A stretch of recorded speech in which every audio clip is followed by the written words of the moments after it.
it was on June. Excuse me, on May 4th, the 4th, 1945. 1945. We went to general quarters on May the 3rd at about 5:30 p.m., which was normal to be on a radar picket station and not go on general quarters, because the Japanese had, I don't know, something in their brain that going late in the evening was a good time to make suicide attacks and so forth, and that's the reason why we went to general quarters. And as the night approached, the Japanese are very, very smart at different things that they do, and they use some of their Bettys, which is one of their finer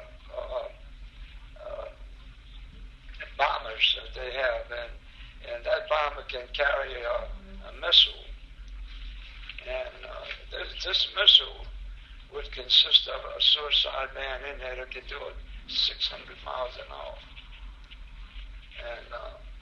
And so anyway,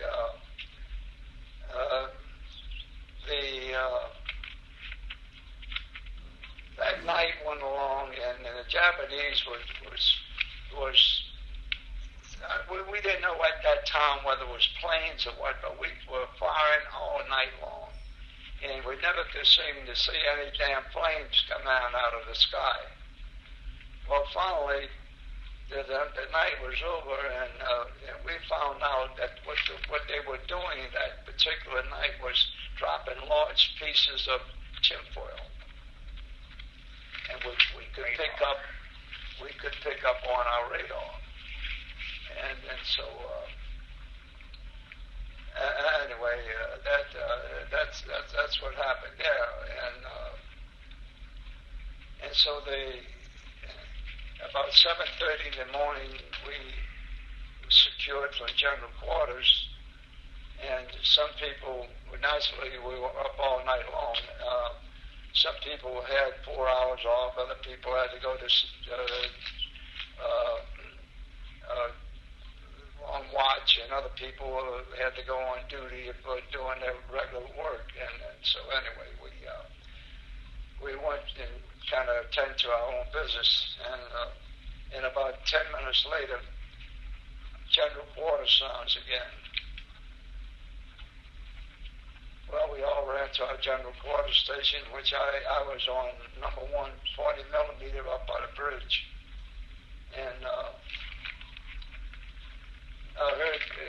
we could hear everything that went on the bridge with the captain and all of his officers and so forth up there, and they went on to say that the USS Morrison, which was on picket station 9, and we were on 10, which was very close together, and our primary purpose at that time was just to screen that whole area from 9 to 10 or 10 to 11 or whatever, back and forth. That's all we had to do, because we were out there for a purpose, and that was to detect any Japanese planes coming in. That's a picket station. And that's a picket station. Like a picket fence, I'm assuming. Yeah. Okay. Yeah. Now, what happened here the morning of May the 4th, the Morrison notified us that they encountered 135 Japanese planes coming in. And it wasn't no more than 10 or 15 minutes later that we got word that they were hit, and hit pretty bad, which meant we were the next ones on the list. And sure enough, they made a swing over to us, and there was one plane that came down by itself, and he was coming out to left and right, and we started firing at him at about 12,000 feet, and we hit him but we didn't hit the vital spot. We didn't hit his engine, we was hitting the wings and the fuselage or something, but missing the vital spot was the engine or the tanks, the fuel tanks. So anyway, when he gets about 100 yards from us, we hit him again, and then he starts to flip-flop. When he does, being on the starboard side, everything was on port side.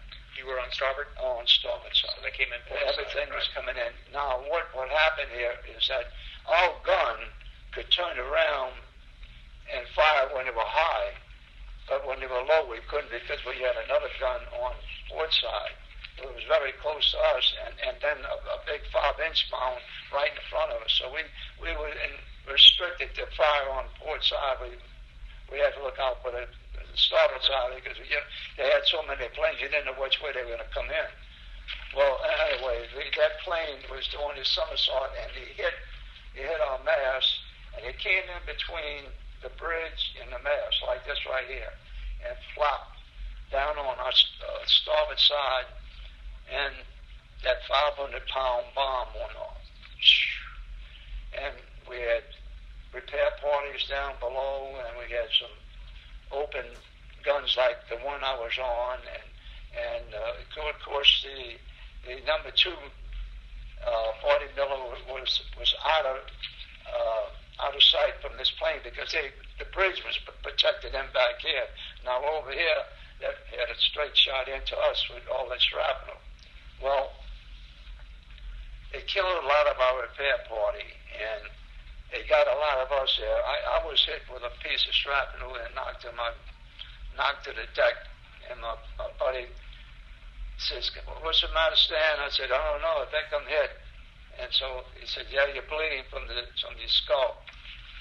A piece of that shrapnel went through that damn steel, penetrated that steel helmet and hit me right up in my skull. It didn't go very far, just, I don't know what saved me, but anyway, it went there. And then I got 2 shrapnel wounds in my leg, one in each leg, and this friend of mine, and when I looked at him, he had a lot of little small shrapnel holes in him. Now, kind of what protect us is that's some part of the life jackets that we had, or K-pots, and were the big ones with the big collar to it, and they had all cork down in here, so a lot of the cork stopped some of the smallest pieces of shrapnel from hitting us. Now, a lot of the people, and like I said, on the repair party, they got slaughtered. There was only about 1 or 2 people out of that 12 men down there. They were all killed, and the people, the torpedo men, they were wide open themselves. We had like 5 torpedoes here, then 5 torpedoes back behind one another. But they were each section of 5 they had a smokestack in the front, so separated for 5 and a smokestack, and then 5. And that's the way they were on the ship. And now we had torpedo people standing up there, and they got hit. And 1 or 2 of those guys made it. And so when I looked around and I seen what the situation was, I said, "What in the hell is that out there?" So I called my buddy. I said, "Look, man," I said, "there's a big plate coming from our side. It's all out in the water." When that bomb went off, it hit a plate. You know, a tin can is what they call a tin can. They don't have very thick steel on it. And that big plate went all the way out like this. And so that put all the water coming into our aft compartments, and the ship was going down in a hurry. But it wasn't no more than 7 or 8 minutes, I would say, that the ship started boom, boom, boom, three big explosions. That was 3 more Kamikaze planes that hit us aft. Well, they killed quite a few people because we had Mound 3, Mound 4, and Mound 5. when those planes hit, it knocked those mounds off of their foundation. I mean, the screw down into the deck, knocked them into the water, and all those guys in there went down straight. And then we had number 3 and number 4, 40 millimeters, and number 5. All those people were wiped out.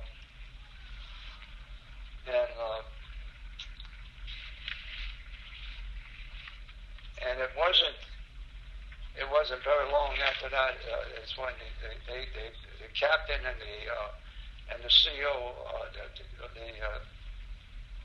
not the CO, not just the commanding officer, the executive, they got together and said, let's abandon ship. So they held an abandoned ship. So this friend of mine that was still standing up there, he looked like he was frozen. So I said, come on, Joe. I said, we're going on the port side to jump off. And he said, well, I said, over to the port side, because that big piece of steel's out there. We don't want to be caught in it. I said, it's coming out from the bottom of the side of the ship. So we were in, and we had to get down from that top part, what we call it the poop deck. And it was only about 7 to 8 feet high. So we let ourselves down to the main deck and went over to the port bow.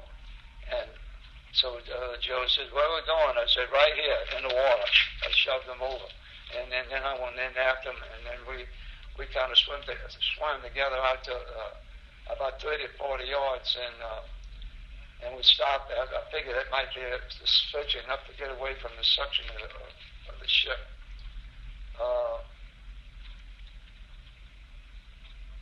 After that, when we were looking, the ship was just about like this here, with the bow up in the air, and it was starting to go down. And when we looked around, with some of our people that was down in the radio shack and some of the other people on the bridge, they made their way down and went holding on to the railing and wouldn't let go. We were hollering, let go, let go. And nobody hollered. So they went right on down with the ship.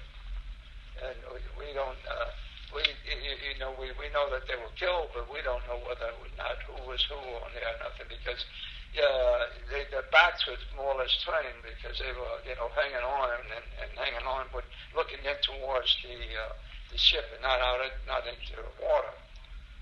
So these people are all lost, and plus all the other 40 millimeter guns, and anything more or less on top deck was really, really damaged or killed or whatever.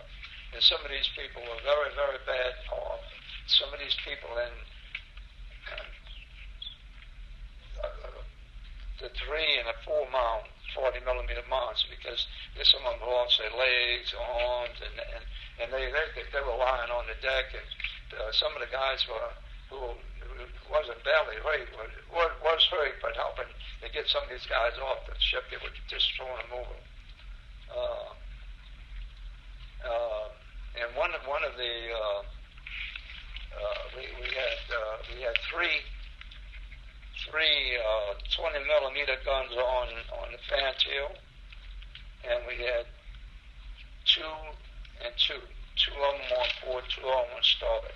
Now, the fantail was just about wiped out because one of the planes hit that number 5 mound, and the concussion and explosion just about killed everybody but one guy. And he's going to be with me over here. Is from Ocala. He was a chief. What do you call him?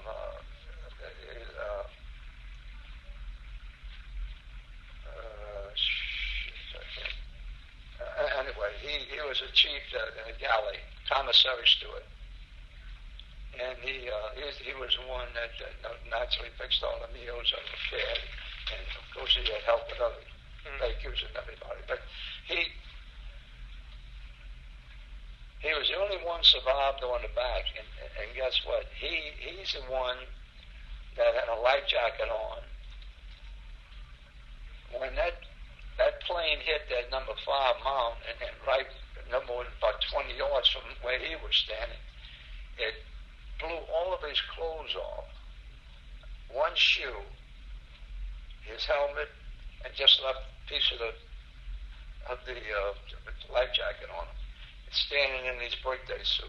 Oh, really? And he was all full of shrapnel. And you remember seeing him up and he managed to. He said, Stan. He said, all I did was just walk off the ship just like this into the water. I said, my life jacket's gone. He said, fortunately, when I got into the water, there was two covers of the 5-inch mounts that was in the water, and he got onto it, and he held on to it until he found someone else who had a better life jacket, and so he survived that, and but it was pretty bad off. Now it wasn't long after. I have to go back a little bit because now everybody's in the water more or less. And it wasn't very long we had this tremendous explosion. And believe me, I had the most excruciating pain I ever had in my stomach in my life. I never did encounter anything like this.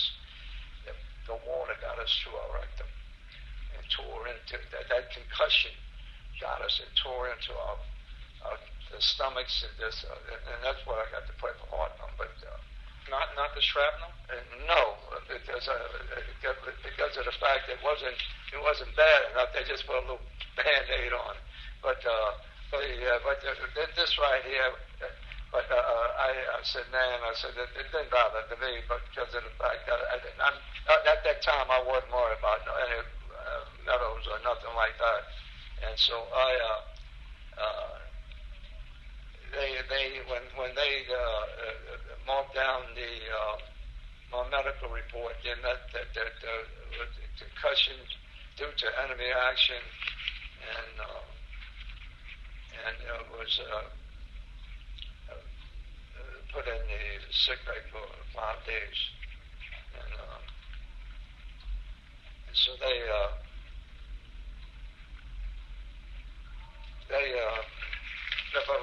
now we have to go back a little bit because now we have a lot of people in the water and sharks and every damn thing else.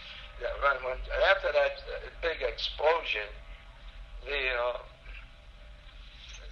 and we don't know today whether it was a depth charge or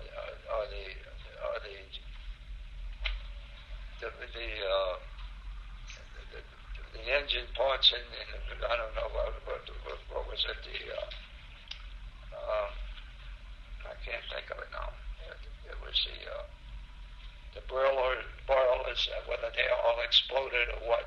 But all I know is that it was the most horrible damn thing you ever want to lay your eyes on. It kind of raised us out of the water and back down again. It was a real terrific explosion. But after that settled down, I started smelling oil, and the first thing you know, a lot of us was all in oil in the water. It was coming from the ship. It was coming up, just rising up, and so after a while we were black as the ace of spades but anyway, all up our faces and everything, and so that kind of passed a little while, and then someone said, "There's a big thing." The sharks come, and they took a lot of people down. The ones that were really, really bad, you know, we had a lot of people in their life jackets in the water, but you didn't know how they were on their legs. Some of them had their legs, some of them was only half. But they was in the water dead, but in their life jackets. So believe me, that went on for quite a spell. Now, in the meantime, the pilots that's flying those Corsairs, they were up there making dog fights and knocking these bastards down. Now, what we didn't know was that that flight of planes that they had. They had the Zeros, their best fighting plane, kind of escorted them over towards us. So when they would start it, they had a freelance. You want me to get it? Yes, sir. That's probably John. We was in the water, and we can look up, we can see the Corsairs knocking these guys down. But then, some of these Zeros, they started coming down and striking us in the water. Sure. And fortunately, nobody was hit at the time. And no one reported being hit, but they were just missed. We could see those little pops in the water there. And then so they,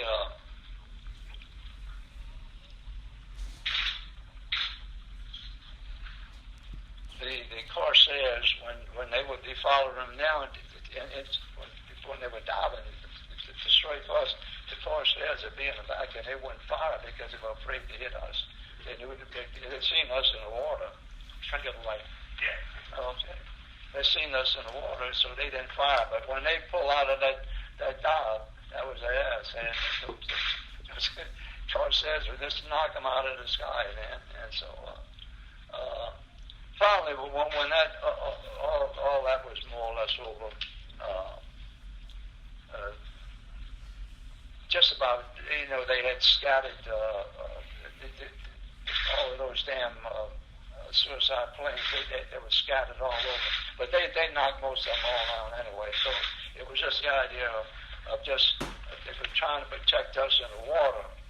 The two Corsairs, all they did was just took us and flew around us, and they was just trying to protect us as much as possible. But they did a real good job. There was no one that dove in the water. We were kind of afraid that one of these suicide planes would fall into all that oil and set it on fire. And we would, some of us was right in the middle of that stuff, and we probably would have been burned. But anyway, and then we'd seen one of these little small LCS 118. That was a small, we used to call it ships pallbearers, because when we were hit, they were supposed to be out there and come in and pick us all up if they could. But when they had two of them, and when they were coming over towards our ship, one of their ships were hit and sunk. So the other one was trying to pick up their people first, because they were right there. And so we just took it and just held on in the water. But it was, I'm going to tell you, it was dark by the time we got picked up. So all day. So you went down just before 8 a.m.? Yeah, we went down.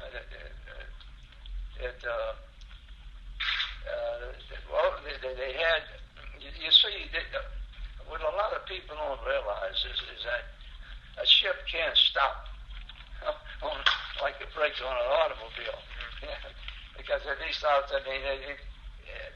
this particular situation, if he stopped, he was in mercy, because those suicide planes were still kind of flying around and dove right on into it. You see, but most of them that hit us, they come from way up at 10,000, 12,000, 20,000 feet high, and they just made their way over to us, and they let us have it. So when we were picked up, we were brought in to another destroyer, and we up until today, I don't know what that destroyer was doing out there, because all the picket stations were covered, and Anyway, the little ship went alongside of the USS Wally, Wiley, and they took us on their ship, and they made us lay down on the deck, and they had some other survivors on there before we got on, and so they waited a while, and then evidently we were the last ones to be picked up. They took us over to the Corns, the Corns, it's Karnes, the USS Corns. Yeah, this ship had Army, Marine Corps, Navy, the Air Force. They had all kinds of people that were wounded on this ship to bring back to the States. And so they examined us and made us take a shower, and we were bleeding. Yeah, we were still bleeding from our rectums. And you asked me a good question here. Now, I don't know what they gave me. I mean, to be true. Okay. I don't know. I will try to find out if someone read my medical report. Mm-hmm. But it looked like it looked like the shrapnel wasn't, that bad compared to what this was, because I had, when you get a hernia, you get a big well, mine was about the size of a golf ball, and some of the guys that they took off with me, they laid them on the deck, and their shirt was open, and their intestines was coming out of their stomach. That's how bad of an explosion it was. And that was, now one thing, go back to the Luce, you were in the water, it blew up, that would have been, you did the boiler, or it could have been, it could have been, well, nobody knows. And some of there wasn't very many of the people down below that all. A couple of them did, and a few of them, machinist mates and people like that, were the ones down below. And one reason why, as I mentioned before, that when those other three planes came, it just wiped the deck clean, and the explosions and everything else. Now,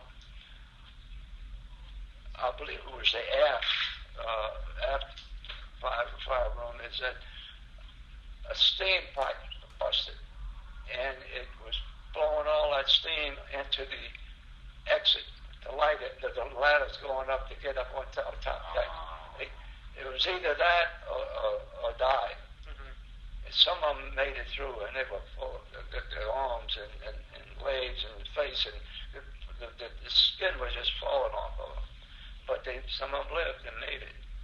The other ones they didn't know what to do. So the second kamikaze hit from the back, right? Took out your engine. The third, we had 2, 3, and 4 back there. Yeah. We had three of them that hit us. Wow. so what I read was one of them was coming in, both the other, they all, All of them It came blew in. up one before it hit its bomb went off. It killed your power, right? It knocked your Killed power. fire control. that's what we read on the internet. Yeah. Essentially. Yeah, And the second one came in and hit you. the port side, and that was around the number 2 Turret. number 2 smokestack. I think a better view of it. I had a picture of my ship here. Why don't you sit right here with the two, a little close to the light? Oh, okay. A little better. All right, let me just show you all that. Okay. See, this is a number 2 40 millimeter. Now I'm on the opposite side. I'm on the starboard side. Let's see here. This right here. From here all the way back, that was all wiped out. This whole section here. This here is number 3, 40 millimeter. Over on this side is number 4. And then we had another one right here, was number 5, right back up in here. I don't know what it's hard to see. It's a little closer. Close to the light there.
you're right. It was a Portuguese destroyer, and we right here. This picture right here was taken up in San Francisco.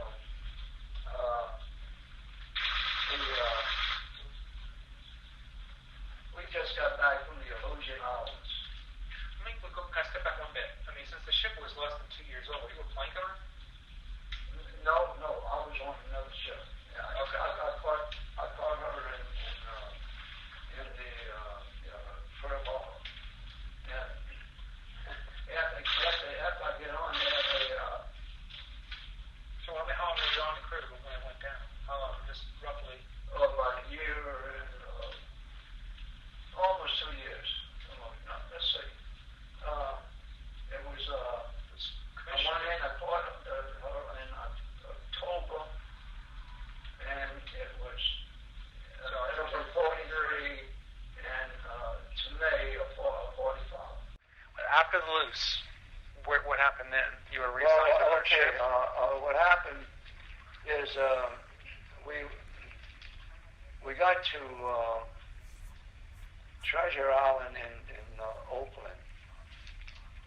They and as I mentioned to you, we had the Marines and Navy and Army and all kinds of wounded people on that ship. On the Corns? On the Corns. Corns to Keys. So you went aboard the Corns to to California, to the West Coast. Now some people, they took off at Braun because they had to be operated on.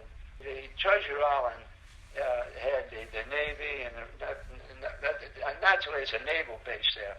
So they took all of us off the Luce and all the Navy personnel, other personnel off of there, and put us in the hospital there. And we spent a couple of days there, and they gave us a real good examination and so forth. And then the day after we had all the examinations and everything, they told us that we're going to be going home on a 30-day survivor's leave. Then we were all called into the office, and we were given a voucher for about $350, I think it was. And it was to buy clothes. We didn't have no clothes, and so we had to buy a new uniform, a dress uniform, and maybe a couple of white uniforms because some of us was coming back. It was in July. I mean, in June. So it should have been warm all over. So anyway, we bought white uniforms, but we had to buy a blue one. So we bought that and skivvies and socks and shoes and hats and then we just enough to take home and have enough clothes to last us through it. But after that, you came back to New Orleans. No, I went after. Yeah, I was stationed. I went over to the Algiers station, and I turned my myself in, and then they assigned me a place up in one of the barracks, and they said they'd be hearing from me in a couple of days. So I was there for about 3 or 4 days, and then I was called to the office and said that I was going out to California. And I said, okay. So they give me my orders, and I read Camp Elliott in San Diego. And so I go out there, and I give this guy my orders, and he said, this gentleman, he was in there, he said, Stanley, he says, I know you. I said, yeah, you're very familiar too. He says, I'm Montalbano. I said, from Samuel J. Peters High School. He said, yeah. He said, I finished high school with him. And so we naturally had a boat session, and he told me that there's a couple of good places that they could send me to. I had shore duty. And so he gave me a place by the name of Coronado, North Island. Man, I went over there, and I was was in the yeoman to the commander on the air base out there, on the tower. And because on top of it was the communications department, and he was down below. It was actually the communications office, and so he told me, look, he said, man, he said, yeah, he had to hear all my story, and so I had to tell him. He said, look, he says, you got a desk out there. He says, if I want anything, I'll call you. You can have everything, every night, liberty, you can do what you want. And then I'm saying to myself, boy, is this something, man. I was out there from let's see, it was July until the following year of March of 46. And they kept me up. They were going to keep me to help to type out discharges. Mm-hmm. And I told them, I said, listen, I'd like to help you out. I said, but I said, my father died while I was in the Navy, and I said, my brother's home with her, and I'd like to get home and contribute to some of the stuff I just should have been attending to for a long time. But anyway, I didn't do it. So you had shore duty for the rest. I had shore duty, so it didn't. You certainly served your duty. Yeah. So, but anyway, it was nice. I have to admit, when VJ Day was there, Claire, them people in San Diego went crazy, man. They had a big water pond out there right on Pacific Avenue. These bastards were jumping in the pool, wet, tomato, dipping water, man. They had balls and drinking and chewing it all up. I said, my God, that's it. I said, but anyway, I really enjoyed it out there, man. I had fun. But after I got out there, I went back to the railroad to let them know that I'm out in the Navy, and they said I can start whenever I want to come back. So I stayed off a couple of weeks and did some things around the house and helped my brother and everything, and then I started back to work again. Well, I wanted to go try to figure out how it is 70 years later you're just now getting your Purple Heart. I really, you know, my wife, God bless her, she used to always say, "Hey, you gotta come out in a wash." You know, that there would be a saying, "They'd come out in a wash." And I said, "Well, yeah, but I got to do something about that wash." I said, "I can't sit on my fanny and just let this go. And a couple of times I tried it, and I don't know. Probably I didn't have the right people who know what they were doing or what, I don't know. And so what I did this time, I went to the DAV, Disabled American Veterans, and I explained the situation to them, and I said, somebody has misplaced my medical report. It's not in my original file up here. And so they said, well, we'll start with what ship were you on? And I told them I was on the USS Luce that was lost, sunk, and that I was on another LACS, or whatever it was, ship that picked us up, and then I was on transport to the USS Corns. And I said, if any place it would be on the Corns. And they said, well, why? I said, because two doctors looked at me and put me down in sick bay with towels wrapped around my fanny. And so I said that went on for about 5 days until I could really get up and get to go up on top deck and get some fresh air. But anyway, and so I get a letter. I'll let you read this. This is where I got back. That's where it's from. Department of the Navy. There's not much to it, but wait till you read.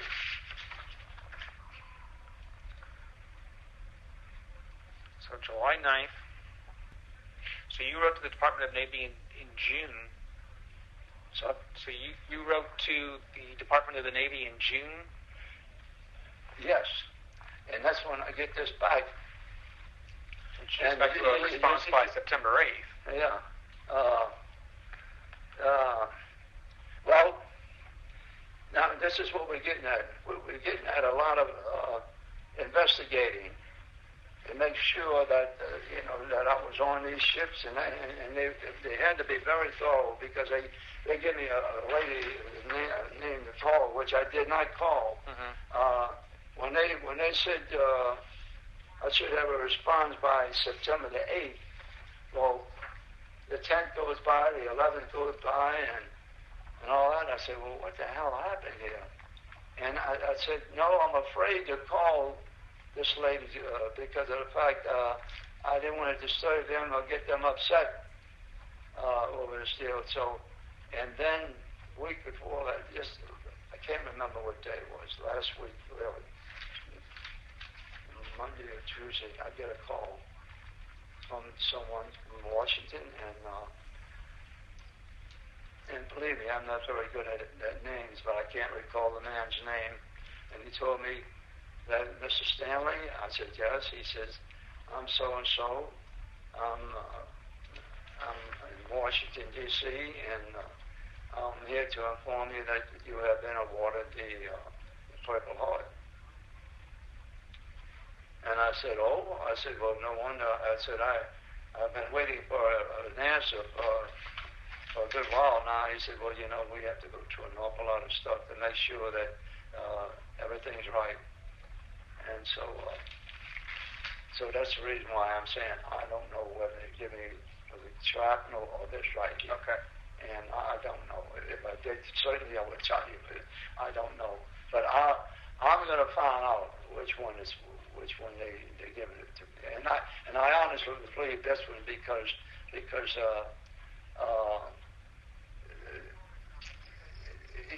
when you got two wounds like this, I mean, you're in the same bed for something else, but you're in there for two things. Mm-hmm. But to take care of this and then this here. So I'm assuming that it's for the stomach.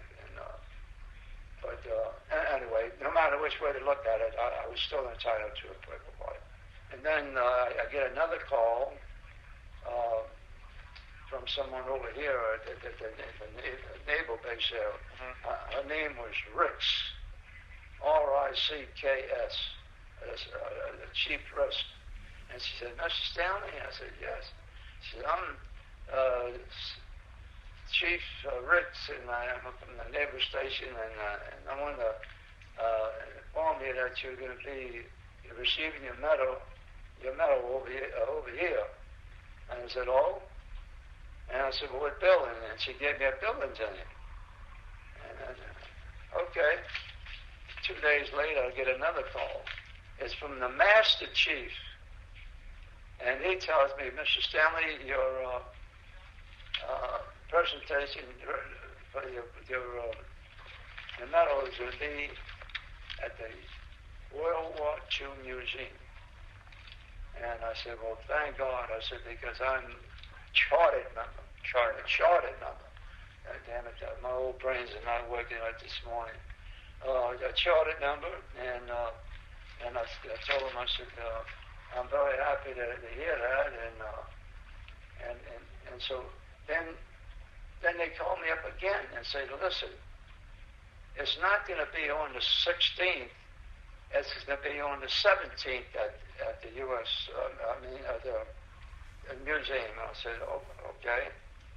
And so I said, wait a minute, Chief. I said, I'm going to give you my niece's telephone number and let you handle everything with her. Mm-hmm. I said, man, listen, I'm up in age, and I can't remember all the stuff that you've given me here. It's changing here and going here, and now I said, well, one question I would like to ask you. I said, do I have to wear a uniform? He said, no. He said, but you can wear a tuxedo. And I said, he says, do you have one? I said, yeah, I got one. And I said, I've been having it for about 20 years. I said, but I got one. So hell, Lord, I go back here in my closet and I take it out.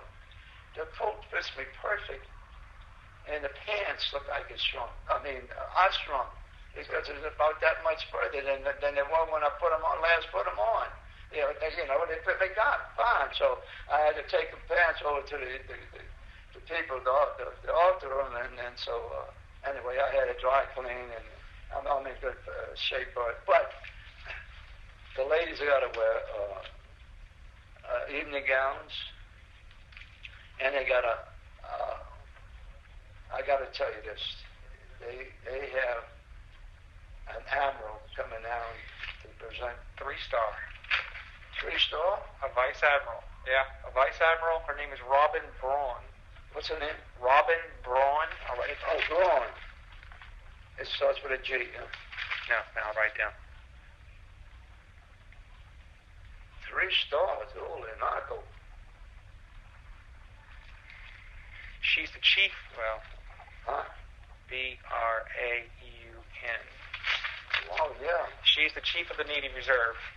You have 3 stars coming down from the Pentagon. That's where she works to give you your medal. Well, the chief commissary steward that I called, now, this sucker, he is the old type chief Navy man. Now, I'm going to tell you one thing. No bullshit with him, man.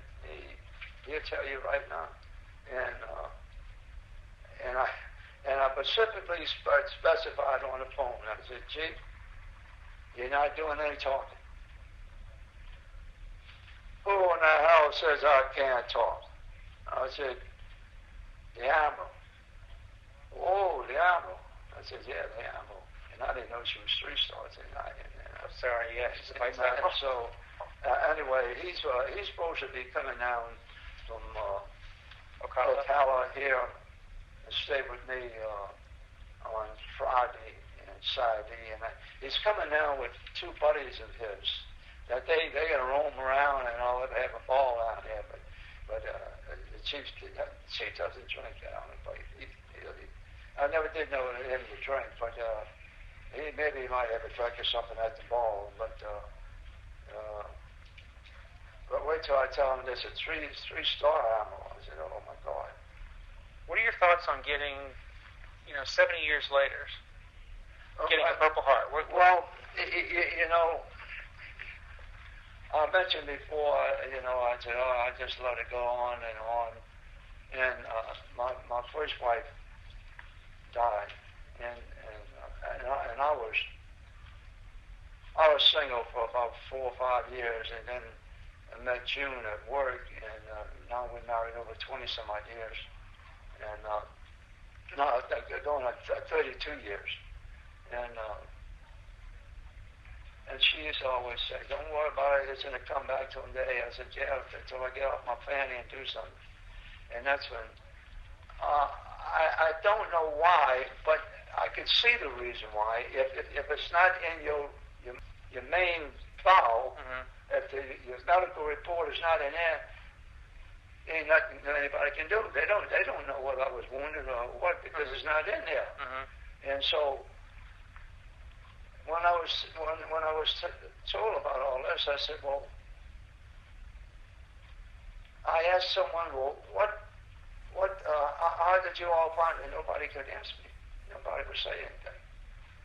And I said, well, okay, I'll let it drop. But it was omitted from my damn record, my medical record. And so the only place was that ship, the Corns, when we were when we were, it was night when I told you it was dark when it was nighttime. I don't know what time it was, but both the ship's doctor and our doctor aboard our ship was on the corns, and they were standing right there on the passageway because they just put some other people to bed and everything. They were ahead of us, I guess. I don't know. And so they examined me and the rest of the people, and they pulled a couple of little pieces of shrapnel out, and I was just cut here with the shrapnel. So the main thing was just here because I was bleeding from the rear, and so that had to start my new medical record. I don't know who handled it or who did what with it, but someone had to get it mixed up with the Carnes' medical record. But my file with their file in there as a ship, that I was on this ship and my file's in their file. And that's what I'm trying to figure out, and I will find out, because 70 years seemed like a long goddamn time. Well, matter of fact, it's a lifetime. And I'm going to find out one way or the other. And